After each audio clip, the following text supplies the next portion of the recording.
बहुत खूब। यूपीएससी की तैयारी अपने आप में एक महाकाव्य की तरह है, जिसमें संघर्ष, त्याग और एक अटूट सपने की कहानी होती है।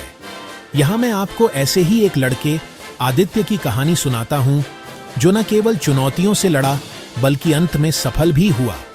आदित्य, एक आम कमरे का असाधारण सपना। आदित्य एक छोटे से शहर से था, जिसके पिता सरकारी दफ्तर में एक क्लर्क थे और मां एक गृहिणी। उसका बचपन अभावों में नहीं, लेकिन सादगी में बीता था। बचपन से ही आदित्य ने अपने शहर के कलेक्टर को देखा था, उनकी पहुंच, उनका सम्मान और समाज पर उनके प्रभाव को। तभी उसने ठान लिया था कि वह भी आईएएस बनेगा।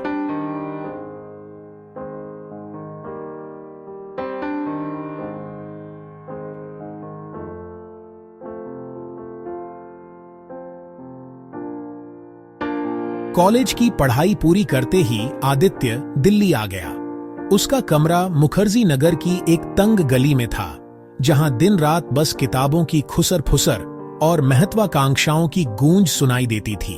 उसने अपना पहला साल कोचिंग और नोट्स इकट्ठा करने में बिताया, लेकिन जल्द ही उसे एहसास हुआ कि यह सिर्फ एक दौड़ नहीं, बल्कि एक गहन तपस्या है। मेरा पहला प्रयास विफल रहा। प्रीलिम्स में कुछ अंकों से चूक गया। घर पर मैंने कहा कि पेपर अच्छा गया था, ताकि माता पिता को चिंता न हो। रात को मैं देर तक जागकर अपनी गलतियां ढूंढता और खुद को फिर से तैयार करता।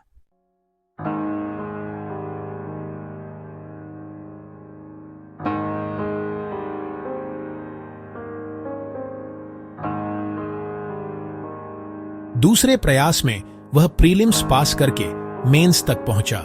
उसने दिन रात एक कर दिया, घंटों उत्तर लिखने का अभ्यास किया, लेकिन जब मेंस का परिणाम आया तो उसमें भी असफलता मिली। इस बार घर पर बात करना मुश्किल था। अब उस पर सामाजिक और आर्थिक दबाव बढ़ने लगा। रिश्तेदार पूछते, कितने साल और लगेंगे? कोई और छोटी नौकरी क्यों नहीं कर लेता? पिता चुपचाप बैंक से लोन लेकर उसकी फीस भरते थे। यह बात आदित्य के दिल पर भारी बोझ थी। उसने इस नकारात्मकता को अपनी प्रेरणा बनाया।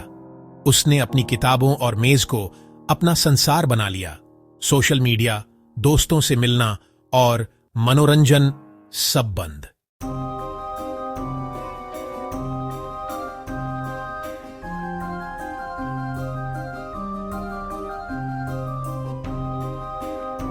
तीसरे प्रयास के लिए आदित्य ने अपनी पूरी रणनीति बदल दी।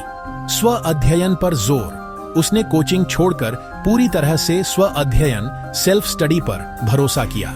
उत्तर लेखन का अभ्यास। मेंस की असफलता को देखते हुए वह हर दिन कम से कम 3-4 घंटे उत्तर लेखन को देता था। सीमित संसाधन। उसने अपने पढ़ने के स्रोतों को कम किया और एक ही किताब को बार बार पढ़ा, जिससे उसकी विषयों पर पकड़ मजबूत हुई।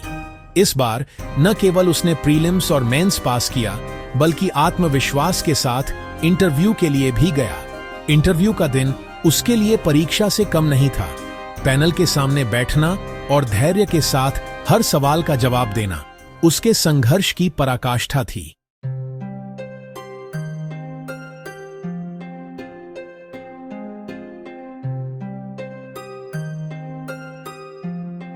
जब अंतिम परिणाम घोषित हुआ तो आदित्य का रोल नंबर लिस्ट में था और उसकी AIR ऑल इंडिया रैंक भी काफी अच्छी थी, जिससे उसे IAS पद मिलना तय था। उस दिन मुखर्जी नगर के उस छोटे से कमरे में जश्न का माहौल था। पिता की आंखों में गर्व के आंसू थे और मां बस निशब्द होकर उसे गले लगाए थीं। आदित्य ने उस समय सोचा कि यह सफलता सिर्फ उसकी नहीं है, बल्कि उसके पिता के त्याग, मां के भरोसे और उस छोटे से कमरे के अटूट सपने की जीत है। आदित्य की कहानी यही बताती है कि यूपीएससी सिर्फ ज्ञान की परीक्षा नहीं है, यह धैर्य, दृढ़ संकल्प और हार न मानने वाले हौसले की परीक्षा है। क्या आप आदित्य की तरह किसी और यूपीएससी टॉपर की सच्ची कहानी जानना चाहेंगे, जिसने किसी खास चुनौती को पार किया हो?